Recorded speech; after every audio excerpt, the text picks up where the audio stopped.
नमस्कार दोस्तों, तो कैसे हैं आप सब। आज की इस वीडियो में बात करने वाले हैं अपने आरबीआई के बारे में। तो दोस्तों फ़िलहाल ही लेटेस्ट न्यूज़ आई है कि आरबीआई ने अपना रेपो रेट बढ़ा दिया है। तो क्या होता है दोस्तों रेपो रेट, क्या इससे फ़र्क पड़ने वाला है आपकी ज़िंदगी के ऊपर, सब कुछ जान लेते हैं आज की इस वीडियो में। तो चलिए स्टार्ट करते हैं हमारी इस वीडियो को बिना किसी देरी के। तो दोस्तों सबसे पहले हम जान लेते हैं कि हमारा जो रेपो रेट है ये होता क्या है।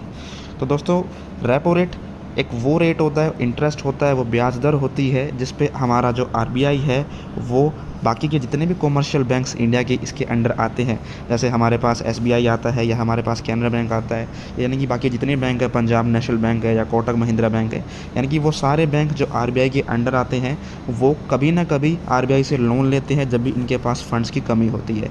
तो जो लोन आरबीआई इन सारे बैंक्स को देता है उसका जो लोन देने का इंटरेस्ट है, जो ब्याज दर है, उसे हम रेपो रेट कहते हैं। तो फिलहाल ये दोस्तों अभी लेटेस्ट न्यूज़ आई है कि रेपो रेट जो आरबीआई देता है वो बढ़ा दिया गया है। तो उसके बारे में जान लेते हैं।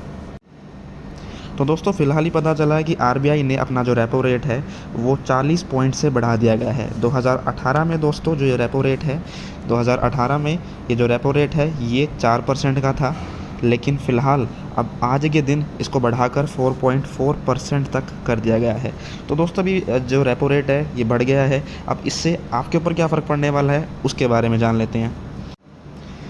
तो दोस्तों रेपो रेट बढ़ने के कारण आपके जितने भी लोन्स हैं उन सब की जो इंटरेस्ट है, उन सब पे जो ब्याज लगने वाला होता है उसकी वैल्यू भी बढ़ जाती है, क्योंकि अल्टीमेटली बैंक्स को वो वापस चुकाना होता है आरबीआई को। तो आप ऑब्वियस ही बात है कि बैंक भी कहीं ना कहीं से वो पैसे लेगा, तो वो आपसे वसूल करता है। तो सबसे पहले आपका जो मान लीजिए जो आपका होम लोन आता है, या फिर दूसरा आपके पास बाकी की जितनी भी आप लोन वगैरह लेते हैं, जैसे आप कार लोन ले रहे हैं, कोई इंश्योरेंस वगैरह ले रहे हैं, इन सब के जितने भी इंटरेस्ट है, इन सब पे जितना भी ब्याज लगता है उसकी वैल्यू अल्टीमेटली बढ़ जाने वाली है। यानी कि ये सारा पैसा जो इंटरेस्ट बढ़ाया गया है वो आपकी जेब से ही जाने वाला है, और जो कि बैंक वापस आरबीआई को कर देते हैं। तो दोस्तों मैंने बताया आपका होम लोन है या फिर आपका जो कार लोन है, जितने भी आपके हेल्थ इंश्योरेंस वगैरह हैं, वो सारे कि हर टाइप का जो आपका लोन होता है वो सब जो है महंगे होने वाले हैं।